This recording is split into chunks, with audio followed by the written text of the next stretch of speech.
Hi, everyone. Steve Adubato. Welcome to the next half hour of an important, compelling conversation about leaders in the not-for-profit and philanthropic community who are making a difference every day, particularly as it relates to Black-owned not-for-profits, Black-operated not-for-profits in the inner city disproportionately. We kick off with Nadine Wright Arbubakr, who's been with us many times. She's the president and founder of Nassan's Place. We'll tell you who Nassan is in just a moment. Karima Harris Baker joins us for the first time, a nominator and donor at a great organization, a grant-giving awarding organization called Spark NJ. And finally, Adorian Murray Thomas, founder and chief executive officer of She Wins Incorporated, a really important organization making a difference every day, and also elected as an Essex County commissioner. Formerly, they were known as freeholders. Now they're commissioners. Great to have you all with us. Adorian, let's kick this off. First off, tell us about your organization and the difference you're making every day with your colleagues. Thanks, Steve. It's such a pleasure to be here, especially with my colleagues. If I had to talk about She Wins, I first have to talk about the young people who make and drive our organization. I created the organization as a young girl myself, 19 years old, for young women affected by gun violence. They use their stories to become agents of social change in their communities. Today, those girls who started with us as middle schoolers are now in high school, college, creating organizations, creating campaigns so that other young girls affected by violence and issues are not just affected by these issues, but literally game-changing their communities so that other young ladies don't have to share those same stories. And it's not a story for you, it's a reality for you. You're personally connected by gun violence. Just please share with everyone. My father was killed when I was 7 years old, literally on his way to go pay my school tuition. And I created She Wins because I knew that the thing that stopped me from becoming caught up in the same systems that affected our community when other young people were affected by gun violence were having support systems like those from my mother and my community. So I wanted to create an organization that mirrored the supports that I had and some of the ones that I didn't have, which was in community with other young women who shared that experience. Thank you, Dorian. Nadine, Nassan's Place is what and why? Well, thank you again for having me, Steve. Nassan's Place is inspired by a mother's love for her son and a mother's persistence, or I want to say opportunity, to make sure that children within her own community got the type of services that they needed when she couldn't find them in her own community for her child who had autism. My son was diagnosed with autism back in 2006. And when I got the diagnosis, I knew nothing about autism. I live in Essex County, born and raised in the city of Newark, and currently reside in the city of East Orange. I couldn't find a support group. Honestly, I was just looking for respite, a mental break, because it was very overwhelming. So I decided in 2012, it took about 6 years after his diagnosis, to no longer be a part of a problem that was plaguing urban inner cities, but to be a solution and create a nonprofit that will help families like mine get those access to services, support, anything to be able to get our children out into the community, and also educate our community along the way, because there's a huge stigma associated with autism in the Black and Brown community that no one was talking about. Please check out our previous interviews with both Adorian and Nadine. SteveAutobato.org is up on the screen. Now, let me ask you, Karima, your organization, Spark NJ, the website is up right now. You carefully, you and your colleagues, select organizations making a difference and provide grants to them. The two folks we have here have been recipients at different points in time of those grants. Why is an organization like Spark NJ so important? Good morning, everyone. I think it's so important because there is clearly a disparity between organizations, that are Black and Brown led versus others doing work in the community. And the founders saw a need to provide funding to programs that were providing support to underrepresented and excluded communities because access to funding was so limited. So in seeing that there was a need for funding, the founders of this organization were specific in the requirement for these organizations to be Black-owned, Black-led, doing work within their communities. Adorian, let me ask you, as you listen to your colleagues, and particularly Karima, talk about the disproportionate challenges of not-for-profits led by Black men and women, in this case, obviously both women. It's challenging for all of us who lead nonprofits, particularly the money side. What are a couple of the challenges that are even more challenging for you as a leader as a nonprofit than it would be for me or anyone else leading a nonprofit? Describe a couple of those challenges, because it is more challenging. Yeah. I'd say, firstly, a lot of, and I think in some ways you could apply this to small businesses too. But let's start with small nonprofits. Firstly, when you're thinking about the more competitive grants, typically there's expectations and, in fact, requirements on what your minimum operating budget should be to even be eligible for a grant. And so when it comes to being able to have a grant that's able to be fully funded, you're often ineligible for the grant. So it would actually help you be able to be fully operational to the extent you'd like. Secondly, when it comes to staffing, and unfortunately, this is also kind of connected to the first piece about funding. A lot of these organizations, like ours, and I know Hassan's place is sometimes in a similar space, are often volunteer based. And That's right. so when you're looking at the capacity that you need to make it fully funded, you have certain grant requirements that are looking for full staff, full time, and X numbers of FTEs, when if you actually had the funding, you'd be able to do that. And that's part of the reason why you're eligible for the funding you're applying to. And so it ends up being this kind of catch-22. What's beautiful, though, is that even with a little, organizations like ours do a whole lot. That's And right. lots of things, and generations and families are transformed. And if we had the resources to get to our next level, things catalyze to a whole different point. And that's why Spark and J and these community-based philanthropic organizations are such game changers, because they meet folks where they are, help them get to their next level. Along those lines, both of you, Adorian and Nadine, are recipients of the Rusberry Award for Making a Difference. Rusberry, we're longtime partners with them. They recognize folks for many, many years, several decades, who are making a difference every day in the community with cash grants. Along those lines, Nadine, number one challenge that you and your not-for-profit faces every day is? Funding. One of the biggest pieces for us, I concur with what Adorian was saying, is that grassroots organizations who are on the ground actually doing the work day in and day out are always not as recognized as some of the national organizations. One of the challenges that we have is that the programs that we provide for the children that we serve are specialized services, so it does cost a lot more to bring in staffing to help our children on the autism spectrum, and to bring in certain types of therapeutic therapists in. And a lot of times, people look at it and say, oh, well, you're paying a lot for salaries. Yeah, we don't have the luxury of having 20 kids to one individual on a summer camp, which is what the states say you can have. For 20 kids, we may need to have to hire at least 8 or 9 staff, some of those being one-to-ones for some of our children. So one of the biggest issues for us is getting the funding that we need, people understanding why we need it. And a lot of people don't get it. Like, why is your budget for staffing so high? Because the need is so high to give these children a quality education or a quality experience.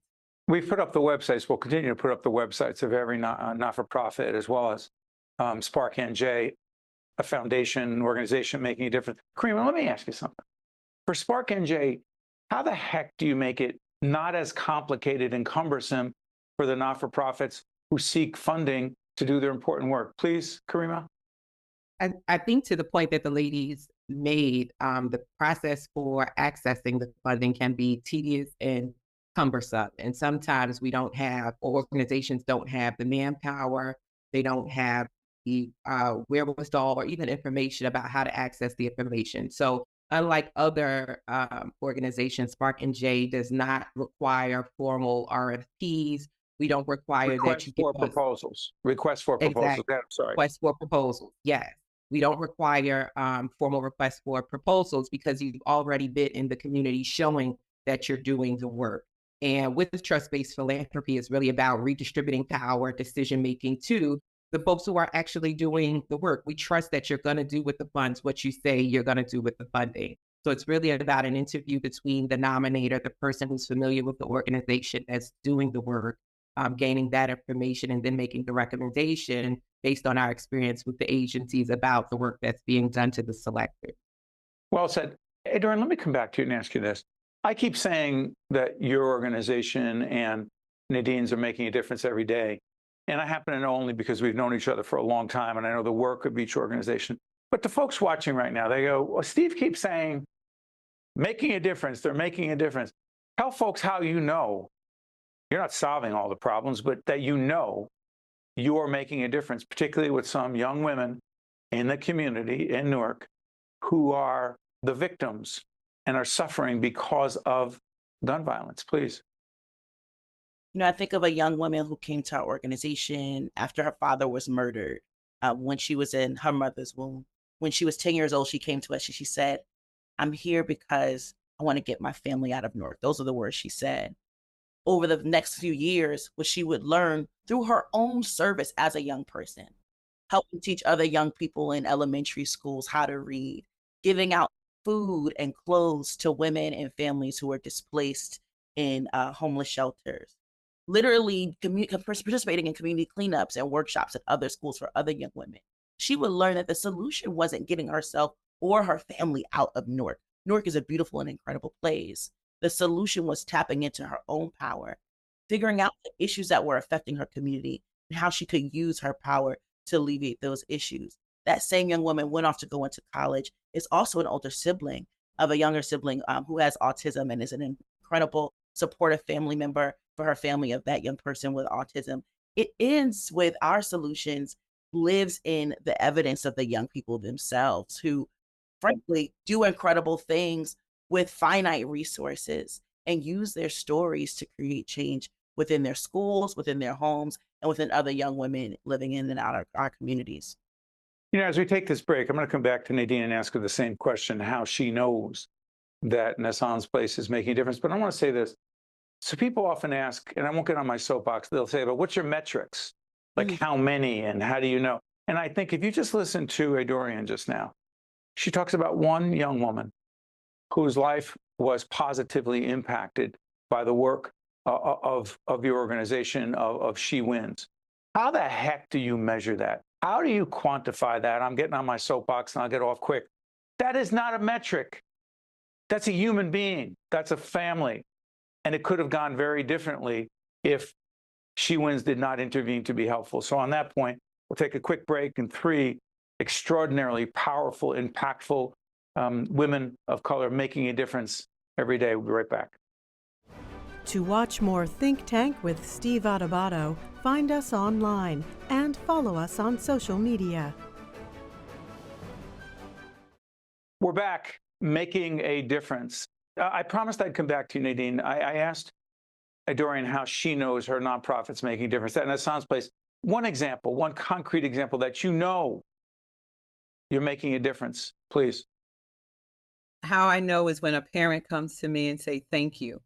Thank you for giving us back an opportunity to be a part of our own community. By providing a summer camp in the city of Newark. Nassan's Place partners with the city of Newark for the last 3 consecutive years. One of the biggest challenges for children and families living with that diagnosis is finding a full day quality program.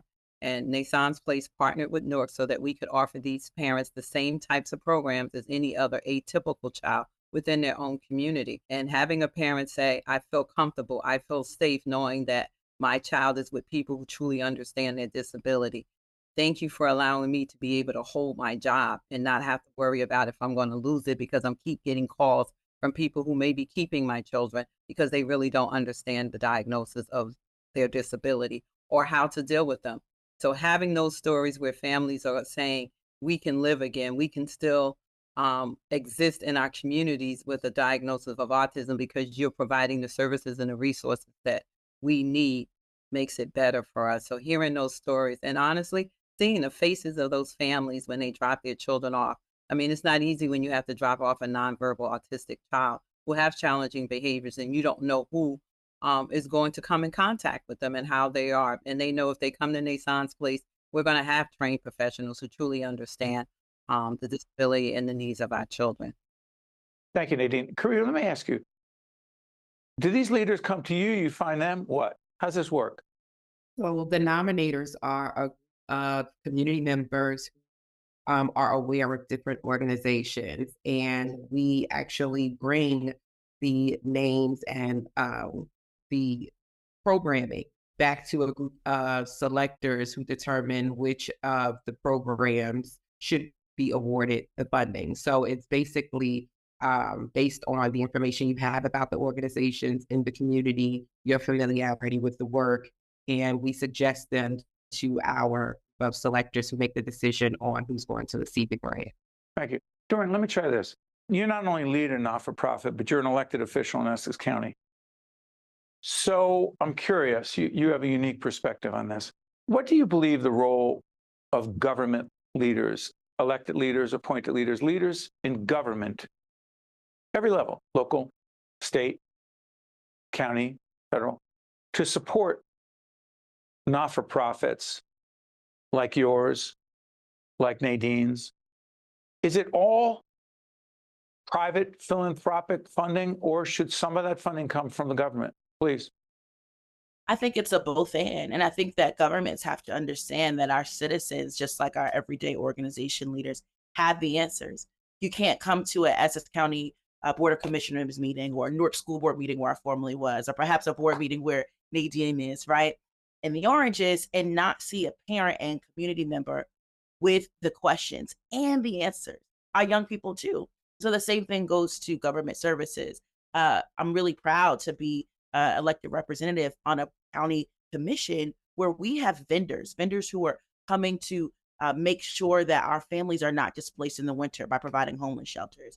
Vendors who are making sure that our families have food to eat through food emergency services that are based in community-based organizations that are led by nonprofit leaders like ourselves sitting here on this panel. And so government has to be in partnership with the people. That's one. And two, they have to do that because they know that our people, just like our young people, just like our parents, just like our families, have the answers. I'll say this, I had the pleasure of hosting in my She Wins hat, not my government hat, but a reunion Friendsgiving brunch for our young women just a few days ago, because we're at that point where we have alumni, girls who graduated high school, graduated college, even into their career. Hold on. You keep track of them? Oh, absolutely. 1000%. Go ahead. I'm sorry. When you're in She Wins, you're in She Wins family forever. And these young girls, interestingly enough, are in the areas of service, not unlike those of us here on this call. They're in nursing school to become medical professionals. Some of them are mental health aides at local hospitals. All of our young people, interestingly enough, within She Wins, who are in their careers, are doing the work of service. What does it look like to have governments, community organizations, communities at large that understand that the people in their community want to be of service? They want to be a change. They just need a seat at the table. I'm curious about this as we listen to Dorian. For you, Nadine, I often think about this. If Dorian had not started She Wins, if you had not started Nassan's Place, not convinced such organizations would exist, question, to what degree is the leadership of Nassan's Place highly personal for you? Wow. It's interesting that you asked that question because I had a parent say to me about a week ago, I don't know what we would do if Nathan's Place did not exist. She said, you have given us an opportunity to be a part of our community. You've given us an opportunity where our kids can come out and be who they are without judgment, without stares. You've given us an opportunity to not shy away from when people ask us what's wrong with your kid. And now we are able to explain it except without being annoyed, because when you have someone staring at your child who's going through some uncharacteristic behaviors that they're not familiar with, as parents, we become defensive. And with autism parents, we become even more defensive. So now parents, one of the things I think is so important is that to educate, because we used to be ignorant people. Ignorance is just not knowing that when someone's child is maybe going through an involuntary meltdown, is what I call it, is that we explain to them that child had something called autism. People are telling me, parents are saying, Nadine, you've given me temperament. You're allowing me to better understand that I can't be angry with the world and I can't feel sorry for myself. I got to do something about it. You did something about it within our community. Our kids get to come out and have fun. They get to be a part of the community in which we live in. And that's an amazing feeling I smile when I think of these children and these families. I'm going to take that as a yes. It's personal. Yes. So, Kareem, I'm curious. When you and your colleagues at Spark NJ nominate, make decisions about who receives a grant and who doesn't, how important is it to see, feel, experience the commitment and passion, and one of my favorite four-letter words, grit, in people like Adorian and Nadine? How important is it? Beyond all the X's and O's and the budget justification and everything, the metrics, blah, blah, blah, blah, blah. How important is that, what you just heard? Please. I think the grit is paramount. It's funny, right? Because success often is due to the perseverance of the people trying. You have to keep at it because failing is a part of the process. But when you keep going and your commitment to the work that you're doing shows through, and it's evident in the stories that the ladies have shared about the young women and the families that they provided the service to, that the programming is meaningful, that the service provided is meaningful, and that comes through, even in having discussions with the leaders of the organizations and having discussions with the people who've experienced the programming. When you hear those success stories, that's what lets you know that the folks leading the organizations are compassionate about the work and committed to the work. Hey, Adorian, way before your time, I'm a student of leadership, and one of the great leaders in the world during a pretty well-known and tragic war, World War II, Winston Churchill, when Hitler was doing his sick thing throughout Europe, he said, never, never, never give up. Not an option. Can't be. For you, it's not an option, is it? Absolutely not. And Steve, you and I come from the same city, the city of Newark, a city of grit, a city of resilience. I know Karima's from there too, and Nadine as well from the Newark area. Nadine's from, are you from the Oranges, Nadine?